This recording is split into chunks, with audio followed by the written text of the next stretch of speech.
어느 조용한 밤이었습니다. 예루살렘 왕궁 위에서 한 사람이 도시를 내려다보고 있었습니다. 그는 수많은 전쟁을 이기고 마침내 왕이 된 이스라엘의 왕 다윗이었습니다. 모든 것이 안정된 것처럼 보이던 그 밤, 다윗의 인생을 뒤흔들게 될 한 장면이 시작됩니다. 왕궁 아래 한 집에서 한 여인이 목욕을 하고 있었습니다. 그 여인의 이름은 밧세바였습니다. 다윗은 그 여인을 보고 사람을 보내 그녀가 누구인지 알아보게 합니다. 곧 돌아온 대답은 분명했습니다. 그 여인은 햇사람 우리아의 아내입니다. 그 말은 멈춰야 한다는 뜻이었습니다. 하지만 그날 밤 다윗은 멈추지 않았습니다. 그리고 그 순간의 선택은 한 왕의 인생을 깊이 흔들어 놓게 됩니다. 지금부터 이스라엘의 가장 위대한 왕에게 일어난 가장 어두운 이야기가 시작됩니다. 성경 속으로 들어갑니다. 봄이 왔습니다. 들판에는 꽃이 피고 강물은 따뜻하게 흘렀지만 이스라엘의 전쟁터에는 여전히 칼바람이 불고 있었습니다. 해마다 봄이 되면 왕들은 군대를 이끌고 전쟁터로 나갔습니다. 올해도 다르지 않았습니다. 요압 장군은 이스라엘의 가장 용맹한 전사들을 하나하나 불러 모아 암몬 족속의 견고한 성읍을 향해 출정했습니다. 전사들의 갑옷이 햇빛을 받아 번쩍였고 예루살렘의 성문을 나서는 그들의 발걸음은 힘차고 단단했습니다. 전쟁의 북소리가 대지를 울리는 가운데 이스라엘의 군대는 먼지를 일으키며 힘차게 행군해 나갔습니다. 그러나 다윗은 예루살렘에 남아 있었습니다. 한때 블레셋의 거인 골리앗 앞에서 물맷돌 하나를 쥐고 거침없이 달려나가던 그 소녀는 어디로 간 것입니까? 이제 그의 손에는 칼 대신 포도주 잔이 들려 있었고 전쟁터의 거친 모래바람 대신 왕궁의 부드러운 향기가 그를 감싸고 있었습니다. 왕좌의 편히 앉아 멀리서 전해지는 전쟁의 소식을 느긋하게 기다리는 것이 그의 일상이 되어버렸습니다. 하나님의 기름 부음을 받은 이스라엘의 왕이 마땅히 서야 할 전쟁터를 등지고 있었습니다. 그것이 이 모든 비극의 첫 번째 씨앗이었습니다. 그날 밤 다윗은 좀처럼 잠을 이룰 수 없었습니다. 침상 위에서 몇 번이고 뒤척이던 그는 결국 무거운 몸을 일으켜 왕궁 옥상으로 천천히 올라갔습니다. 예루살렘의 밤하늘은 셀 수 없이 많은 별들로 빈틈없이 가득 차 있었습니다. 시원한 밤바람이 불어와 그의 왕포 자락을 가만히 흔들었습니다. 발 아래로는 성읍의 집들이 은빛 달빛을 받으며 조용히 잠들어 있었습니다. 왕궁 옥상에서 홀로 내려다보는 이 밤의 예루살렘은 더없이 고요하고 평화로워 보였습니다. 옥상 난간에 기대어 성읍 아래를 느릿느릿 내려다보던 바로 그 순간이었습니다. 다윗의 시선이 어느 한 곳에서 딱 멈추었습니다. 왕궁 바로 아래에 자리한 어느 집의 안뜰에서 한 여인이 목욕을 하고 있었습니다. 은은한 달빛 아래 비친 그 여인의 모습은 이루 말할 수 없이 아름다웠습니다. 다윗의 두 눈이 그 자리에 단단히 고정되었습니다. 발걸음이 멈추었고 숨결마저 가빠졌습니다. 난간을 붙잡은 그의 두 손에 힘이 바짝 들어갔습니다. 다윗의 심장이 거세게 뛰기 시작했습니다. 그는 당장이라도 고개를 돌리고 시선을 거두어야 했습니다. 그는 하나님의 마음에 합한 자라 불리던 사람이었습니다. 광야에서 사울 왕의 날카로운 창을 피해 도망 다니면서도 오직 하나님만을 의지했던 그 다윗이었습니다. 언약궤 앞에서 온 힘을 다해 춤을 추며 눈물로 찬양했던 바로 그 다윗이었습니다. 하나님 앞에서 무릎을 꿇고 수많은 시편을 한 줄 한 줄 간절히 써내려갔던 바로 그 사람이었습니다. 그러나 이 밤 다윗은 끝내 자신의 두 눈을 떼어놓지 못했습니다. 마치 보이지 않는 사슬에 묶인 것처럼 그의 시선은 그 자리에서 꿈쩍도 하지 않았습니다. 그 밤 다윗의 마음속에서 하나님의 음성은 들리지 않았습니다. 대신 단 한 가지 생각만이 그의 머릿속을 빈틈없이 가득 채우고 있었습니다. 저 여인은 도대체 누구인가? 옥상 위에 홀로 서 있는 다윗은 더 이상 이스라엘의 위대한 왕이 아니었습니다. 그는 자신의 욕망 앞에서 스스로 무릎을 꿇기 시작한 한 사람의 나약한 남자에 불과했습니다. 이스라엘의 가장 위대한 왕이 가장 깊고 캄캄한 어둠 속으로 한 발을 내딛는 순간이었습니다. 그리고 이 밤은 다윗의 생애에서 결코 돌이킬 수 없는 가장 길고 가장 어두운 밤이 될 것이었습니다. 다윗은 그 밤 이후로도 그 여인의 모습을 도무지 잊을 수가 없었습니다. 눈을 감으면 달빛 아래 비치던 그녀의 모습이 선명하게 떠올랐고 눈을 뜨면 옥상 아래 그 안뜰이 자꾸만 눈에 밟혔습니다. 밤이 되면 다시 옥상으로 발걸음이 향했고 낮이면 왕궁의 창 너머로 그 집 쪽을 바라보았습니다. 왕의 마음은 이미 한 방향으로 깊이 기울어져 있었습니다. 더 이상 참을 수가 없었습니다. 다윗은 결국 가까이 있는 신하 하나를 불렀습니다. 그리고 아무렇지 않은 듯 담담한 목소리로 물었습니다. 왕궁 아래 그 집에 사는 여인이 누구인지 알아보아라. 신하는 곧바로 나가 수소문을 했습니다. 그리고 얼마 지나지 않아 돌아와 다윗 앞에 엎드려 대답했습니다. 그 대답은 분명하고 또렷했습니다. 그녀는 엘리암의 딸 밧세바입니다. 햇사람 우리아의 아내입니다. 엘리암의 딸이자 우리아의 아내. 우리아라는 이름은 다윗이 절대로 모를 수 없는 이름이었습니다. 그는 다윗의 30용사 중 한 사람이었습니다. 전쟁터에서 목숨을 아끼지 않고 왕을 위해 칼을 휘두르는 가장 충성스러운 전사였습니다. 바로 지금 이 시간에도 그는 암몬 족속과의 전쟁터 한복판에서 왕과 나라를 위해 피를 흘리며 싸우고 있었습니다. 다윗은 그 대답을 듣고 한동안 아무 말도 하지 못했습니다. 그의 머릿속에서 두 가지 생각이 세차게 부딪히고 있었습니다. 한쪽에서는 분명한 경고의 소리가 들려왔습니다. 그녀는 내 충성스러운 부하의 아내다. 지금 당장 멈추어라. 다른 한쪽에서는 달빛 아래 비치던 그녀의 아름다운 모습이 끊임없이 물결처럼 밀려왔습니다. 왕의 마음속에서 치열한 싸움이 벌어지고 있었습니다. 그러나 안타깝게도 그 싸움은 결코 오래가지 않았습니다. 다윗은 입을 열었습니다. 그의 입에서 나온 것은 회개의 기도가 아니었습니다. 하나님을 향한 돌이킴의 고백도 아니었습니다. 다윗은 낮고 단호한 목소리로 곁에 서 있는 신하에게 명령했습니다. 그 여인을 데려오라. 짧지만 무겁디 무거운 그 한마디가 왕의 입술에서 떨어지는 순간 돌이킬 수 없는 거대한 비극의 문이 활짝 열리고 말았습니다. 하나님의 마음에 합한 자라 불리던 그 왕이 자기 손으로 직접 그 캄캄한 어둠의 문을 열어젖힌 것이었습니다. 신하들은 왕의 명령대로 즉시 움직였습니다. 그들은 밤에 짙은 어둠 속을 조용히 걸어 밧세바의 집을 향해 나아갔습니다. 아무도 모르게 아무 소리 없이 왕의 은밀한 명령은 착착 실행되어 가고 있었습니다. 예루살렘의 밤거리는 숨을 죽인 듯 고요했고 그 깊은 고요함 속에서 신하들의 발자국 소리만이 차가운 돌바닥 위에 낮게 울려 퍼졌습니다. 그 발자국 소리는 마치 다가오는 거대한 재앙의 발소리처럼 캄캄한 어둠 속으로 천천히 퍼져나갔습니다. 밧세바가 왕궁 안으로 들어왔습니다. 그리고 그 밤 다윗은 하나님 앞에서 결코 해서는 안 될 죄를 범하고 말았습니다. 왕궁의 무거운 문은 굳게 닫혔고 그 안에서 무슨 일이 벌어졌는지 아는 사람은 아무도 없었습니다. 다윗은 이 일을 세상 그 누구도 영영 모를 것이라고 생각했을지도 모릅니다. 캄캄한 어둠이 모든 것을 완벽하게 감추어 줄 것이라고 믿었을지도 모릅니다.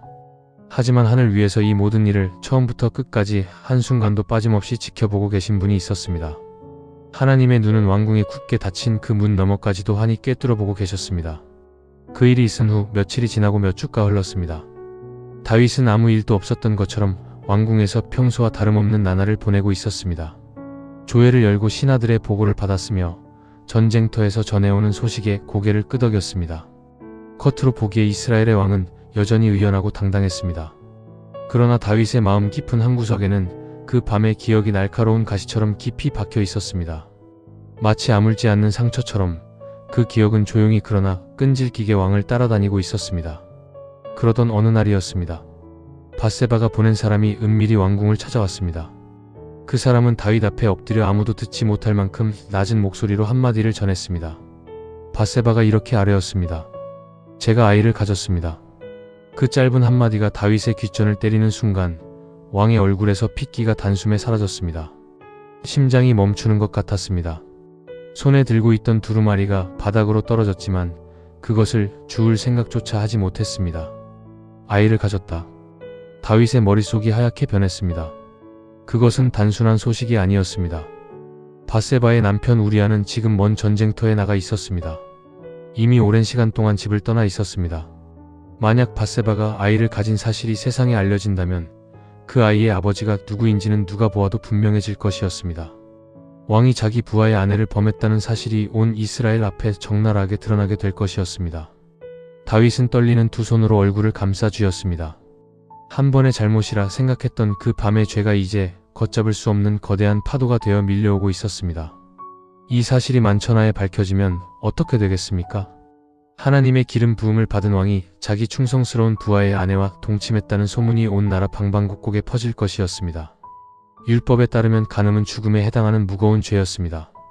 왕으로서의 명예도 하나님 앞에서의 자격도 모든 것이 한순간에 산산이 무너져 내릴 수 있었습니다. 왕궁의 방 안을 다윗은 정처 없이 서성이기 시작했습니다. 발걸음이 빨라졌다가 느려졌고 멈추었다가 다시 움직였습니다. 이마에는 식은땀이 줄줄 흘러내렸고 두 눈은 바닥을 향한 채 쉴 새 없이 무언가를 계산하고 있었습니다. 회개가 먼저였어야 했습니다. 하나님 앞에 엎드려 자신의 죄를 낱낱이 고백하는 것이 마땅히 먼저였어야 했습니다. 그러나 다윗의 발걸음은 끝내 기도실을 향하지 않았습니다. 다윗은 기도 대신 계획을 세우기 시작했습니다. 하나님 앞에 무릎을 꿇는 대신 자신의 머리를 굴리기 시작한 것이었습니다. 죄를 회개하는 것이 아니라 죄를 감추는 쪽을 선택한 것이었습니다. 그의 눈이 번뜩였습니다. 한 가지 방법이 떠올랐습니다. 우리아를 전쟁터에서 불러오는 것이었습니다. 우리아가 집에 돌아가 밧세바와 함께 밤을 보내게 만든다면 아이의 아버지가 누구인지 아무도 의심하지 않을 것이었습니다. 완벽한 계획이라고 다윗은 생각했습니다. 다윗은 즉시 전쟁터에 요압 장군에게 전령을 보냈습니다. 햇사람 우리아를 내게 보내라. 죄 위에 또 다른 죄의 그물을 덮어 씌우려는 왕의 처절한 몸부림이 시작되고 있었습니다. 며칠 후 전쟁터에서 한 사람이 예루살렘으로 올라왔습니다. 햇사람 우리아였습니다. 그는 먼 길을 달려왔음에도 군복의 먼지를 털어내며 굳은 자세로 왕궁에 들어섰습니다. 전쟁터의 거친 바람과 뜨거운 햇볕에 그을린 그의 얼굴에는 전사의 굳건한 기계가 가득했습니다. 우리아는 왕이 갑자기 자신을 부른 이유를 알지 못했습니다. 다만 왕의 부름을 받고 즉시 달려온 것이었습니다. 충성스러운 군인에게 왕의 명령은 곧 하늘의 명령과도 같았습니다. 다윗은 왕좌에 앉아 우리아를 맞이했습니다. 왕의 얼굴에는 온화한 미소가 떠올라 있었지만 그 미소 뒤에는 차갑고 치밀한 계산이 숨어 있었습니다. 다윗은 마치 전쟁터의 소식이 궁금한 왕처럼 자연스럽게 물었습니다. 요압 장군은 잘 있느냐? 군사들은 평안하냐? 전쟁은 어떻게 되어 가고 있느냐? 우리아는 왕 앞에 엎드려 전쟁터의 상황을 하나하나 상세히 보고했습니다. 그는 왕이 진심으로 전쟁을 걱정하고 있다고 굳게 믿고 있었습니다. 보고가 끝나자 다윗은 부드러운 목소리로 말했습니다. 내가 먼 길을 오느라 수고가 많았다. 이제 집에 내려가 발을 씻고 편히 쉬어라. 다윗은 우리아가 돌아선 뒤 왕의 식탁에서 준비한 귀한 음식과 좋은 포도주까지 그의 집으로 보냈습니다. 우리아가 집에 가서 밧세바와 함께 밤을 보내기만 하면 모든 문제가 깔끔하게 해결될 터였습니다. 다윗은 마침내 마음을 놓았습니다. 참으로 완벽한 계획이었습니다. 그러나 그날 밤 예상치 못한 일이 벌어졌습니다. 우리아는 자기 집으로 내려가지 않았습니다. 그는 왕궁의 문 앞에서 다른 신하들과 함께 차가운 돌바닥 위에 누워 밤을 보냈습니다. 이 소식을 전해들은 다윗의 얼굴이 딱딱하게 굳었습니다. 다음날 아침 다윗은 우리아를 다시 불러 물었습니다. 내가 그토록 먼 길을 왔는데 어째서 집에 내려가지 않았느냐? 왕의 목소리에는 온화함을 가장한 초조함이 짙게 묻어 있었습니다. 우리아가 대답했습니다. 그의 목소리는 단단하고 흔들림이 없었습니다. 언약궤와 이스라엘과 유다 군사들이 장막에서 지내고 있습니다. 저의 장군 요압과 동료 전사들이 거친 들판에서 진을 치고 잠을 자고 있습니다. 그런데 제가 어찌 집에 들어가 먹고 마시며 아내와 함께 편히 누울 수 있겠습니까? 왕의 살아계신 생명을 걸고 맹세합니다. 저는 결코 그렇게 하지 않겠습니다. 동료들이 전쟁터에서 피를 흘리고 있는데 자신만 편히 쉴 수 없다는 것이었습니다. 그 대답을 듣는 순간 다윗의 가슴이 뜨끔했을 것입니다. 우리아는 왕이 이미 내버린 충성과 의리를 자기 두 어깨 위에 단단히 짊어지고 서 있었습니다. 전쟁터를 등지고 왕궁에 안주한 왕 앞에서 전쟁터의 동료들을 끝까지 잊지 못하는 한 전사가 우뚝 서 있었습니다. 다윗의 계획은 완벽하게 무너졌습니다. 그러나 다윗은 여기서 멈추지 않았습니다. 그는 우리아를 하루 더 머물게 했습니다. 그리고 그날 저녁 다윗은 우리아를 왕의 식탁으로 불러 포도주를 권했습니다. 한 잔, 두 잔, 세 잔. 우리아가 취하도록 만든 것이었습니다. 그러나 만취한 우리아조차도 자기 집으로 내려가지 않았습니다. 그는 그날 밤에도 왕궁의 신하들 틈에서 잠을 잤습니다. 다윗의 계획은 또다시 처절하게 실패하고 말았습니다. 다윗은 밤새 잠을 이루지 못했습니다. 침상 위에서 몇 번이고 뒤척이며 천장을 노려보았습니다. 우리아를 집에 보내려는 계획은 두 번이나 처참하게 실패했습니다. 술에 취해서도 집에 가지 않는 우리아의 그 단단한 충성심이 오히려 다윗을 막다른 궁지로 몰아넣고 있었습니다. 시간은 다윗의 편이 아니었습니다. 밧세바의 배는 날이 갈수록 불러올 것이었고 비밀이 드러나는 것은 시간 문제일 뿐이었습니다. 다윗은 이를 악물었습니다. 그리고 그의 머릿속에서 지금까지와는 차원이 다른 너무나도 끔찍한 생각 하나가 피어올랐습니다. 다음날 아침 다윗은 떨리는 손으로 편지 한 통을 썼습니다. 그 편지는 전쟁터에 있는 요압 장군에게 보내는 것이었습니다. 편지의 내용은 짧았지만 그 무게는 사람의 목숨보다 무거웠습니다. 우리아를 전쟁이 가장 치열한 곳, 싸움이 가장 격렬한 곳의 맨 앞줄에 세우라. 그리고 너희는 그에게서 물러나 그가 맞아 죽게 하라. 왕의 손에서 써내려간 그 글자 하나하나가 한 충성스러운 전사의 사형 선고였습니다. 하나님의 기름 부음을 받은 왕이 자기 부하의 살인을 직접 명령하고 있었습니다. 편지를 다 쓴 다윗은 두루마리를 단단히 말아 봉인했습니다. 그리고 다윗은 상상할 수 없는 일을 했습니다. 그 편지를 다른 누구도 아닌 바로 우리아 자신의 손에 쥐어준 것이었습니다. 자기를 죽이라는 명령서를 자기 손으로 직접 전쟁터까지 가져가게 만든 것이었습니다. 우리아는 그 편지 안에 무엇이 쓰여 있는지 전혀 알지 못했습니다. 그는 왕의 편지를 소중하게 품에 안고 전쟁터를 향해 떠났습니다. 우리아는 길을 떠나면서 뒤를 돌아보았을 것입니다. 예루살렘의 성벽이 점점 멀어지고 그 안에 있을 밧세바의 모습을 떠올렸을 것입니다. 아내를 만나지도 못한 채 다시 전쟁터로 향하는 발걸음이었지만 우리아는 원망하지 않았습니다. 그것이 군인의 길이라고 믿었기 때문이었습니다. 왕의 명령을 충실히 수행하는 것이 자신의 본분이라고 생각했기 때문이었습니다. 그의 품속에는 자신의 죽음이 적힌 편지가 들려 있었지만 그는 그 사실을 알지 못한 채 묵묵히 걸어갔습니다. 왕궁의 창가에서 다윗은 우리아가 떠나는 모습을 지켜보고 있었습니다. 우리아의 뒷모습이 예루살렘의 성문을 빠져나가 먼지 속으로 점점 작아지고 있었습니다. 다윗의 두 손이 부들부들 떨리고 있었습니다. 한때 골리앗의 머리를 베었던 그 손이 이제는 자기 충성스러운 부하를 죽이라는 편지를 쓴 손이 되어 있었습니다. 시편을 쓰던 그 손이 살인의 명령서를 쓰고 말았습니다. 다윗은 창가에서 한 발짝도 움직이지 못한 채 우리아의 뒷모습이 완전히 사라질 때까지 그 자리에 서 있었습니다. 이것이 죄의 무서운 본질이었습니다. 처음에는 한 번의 시선이었습니다. 그 시선이 욕망이 되었고 욕망은 간음이 되었으며 간음은 거짓말이 되었고 거짓말은 이제 살인이 되려 하고 있었습니다. 한 걸음만 더 가면 된다고, 이것만 넘기면 끝이라고 다윗은 스스로에게 말했을 것입니다. 그러나 죄는 한 번도 스스로 멈춘 적이 없었습니다. 죄는 언제나 더 깊은 곳으로, 더 어두운 곳으로, 더 돌이킬 수 없는 곳으로 사람을 끌고 들어갔습니다. 그리고 지금 다윗은 바로 그 끝을 향해 걸어가고 있었습니다. 우리아가 전쟁터로 돌아갔습니다. 그의 품에는 자신의 죽음이 담긴 편지가 안겨 있었습니다. 요압 장군은 왕의 편지를 받아 들고 봉인을 뜯었습니다. 편지를 읽어 내려가는 요압의 눈이 점점 가늘어졌습니다. 요압은 노련한 장군이었습니다. 왕이 왜 이런 명령을 내렸는지 굳이 묻지 않았습니다. 다만 그는 왕의 명령을 따랐습니다. 요압은 적의 성벽을 살펴보며 가장 강한 적군이 지키고 있는 곳을 찾아냈습니다. 그리고 바로 그곳에 우리아를 배치했습니다. 전투가 시작되었습니다. 암몬 족속의 성벽 위에서 화살이 비처럼 쏟아져 내렸습니다. 돌덩이가 하늘에서 떨어졌고 적군의 함성이 대지를 뒤흔들었습니다. 우리아는 성벽 바로 아래 가장 위험한 최전선에 서 있었습니다. 그는 방패를 들고 칼을 휘두르며 용감하게 싸웠습니다. 그러나 어느 순간 함께 싸우던 이스라엘 군사들이 하나둘 뒤로 물러나기 시작했습니다.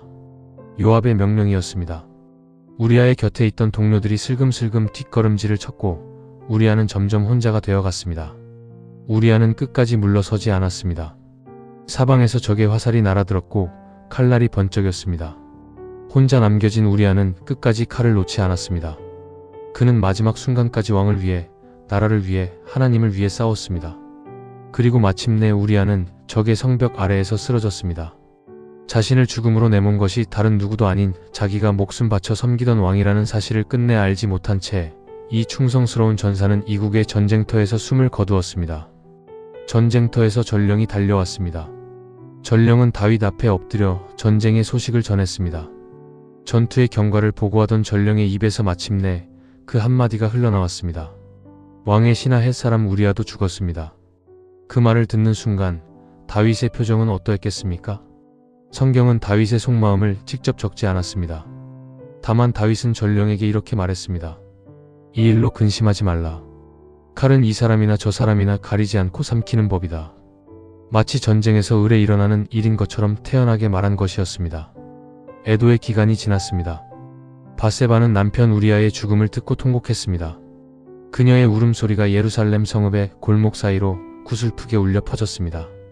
그러나 애도가 끝나자마자 다윗은 사람을 보내 밧세바를 왕궁으로 데려왔습니다. 그리고 그녀는 다윗의 아내가 되었습니다. 모든 것이 마무리된 것처럼 보였습니다. 남편은 전쟁터에서 전사한 것이고 왕은 그 미망인을 거두어 아내로 삼은 것이니 누가 보아도 자연스러운 일이었습니다. 왕궁의 무거운 문이 닫혔습니다. 다윗은 마침내 모든 것을 감추는 데 성공한 것처럼 보였습니다. 아무도 진실을 알지 못했습니다. 신하들도 백성들도 이스라엘의 그 누구도 왕의 비밀을 눈치채지 못했습니다. 밤이 찾아왔고 예루살렘은 다시 고요해졌습니다. 그러나 정말로 아무도 모르는 것이었을까요? 왕궁의 닫힌 문 뒤에서 다윗은 비로소 안도의 숨을 내쉬었을지도 모릅니다. 하지만 하늘 위에서 이 모든 것을 지켜보고 계신 분이 계셨습니다. 하나님은 처음부터 끝까지 단 한순간도 눈을 떼지 않고 지켜보고 계셨습니다. 시간이 흘렀습니다. 왕궁에서는 아무 일도 없었던 것처럼 평온한 나날이 이어졌습니다. 밧세바는 왕의 아내가 되었고 다윗은 여전히 왕좌에 앉아 이스라엘을 다스리고 있었습니다. 우리아의 이름은 전쟁터에서 전사한 수많은 군사들의 이름 속에 묻혀 서서히 사라져갔습니다. 아무도 의심하지 않았고 아무도 진실을 캐묻지 않았습니다. 예루살렘은 평화로웠고 왕궁의 문은 굳게 닫혀 있었습니다. 다윗은 자신이 모든 것을 완벽하게 감추는 데 성공했다고 굳게 믿고 있었을 것입니다. 그러나 성경은 이 모든 이야기를 단 한 문장으로 꿰뚫어 버립니다. 다윗이 행한 그 일이 여호와 보시기에 악하였더라. 사람들의 눈은 속일 수 있었지만 하나님의 눈은 결코 속일 수 없었습니다. 왕궁의 두꺼운 벽도, 캄캄한 밤의 어둠도, 정교하게 짜여진 거짓말도 그 어떤 것도 하나님의 눈앞에서는 아무런 소용이 없었습니다. 하나님은 옥상 위에서 다윗이 시선을 거두지 못했던 그 첫 번째 밤부터 지금 이 순간까지 단 하나도 빠짐없이 모든 것을 낱낱이 보고 계셨습니다. 다윗은 아마도 밤마다 편히 잠을 이루지 못했을 것입니다. 겉으로는 태어난 왕이었지만 눈을 감으면 우리아의 얼굴이 떠올랐을 것입니다. 자신 앞에 엎드려 충성을 맹세하던 그 군인의 고든 눈빛이 전쟁터에서 홀로 남겨진 채 끝까지 칼을 놓지 않던 그 뒷모습이 자꾸만 어둠 속에서 다가왔을 것입니다. 죄는 감출 수 있어도 양심까지 완전히 죽일 수는 없었습니다. 시편을 쓰던 다윗의 영혼은 서서히 그러나 확실하게 메말라 가고 있었습니다. 그러던 어느 날이었습니다. 왕궁에 한 사람이 찾아왔습니다. 그는 화려한 옷을 입지도 칼을 차지도 않았습니다. 하나님이 직접 보내신 선지자 나단이었습니다. 다윗 9편에서는 나단의 책망이 이어집니다.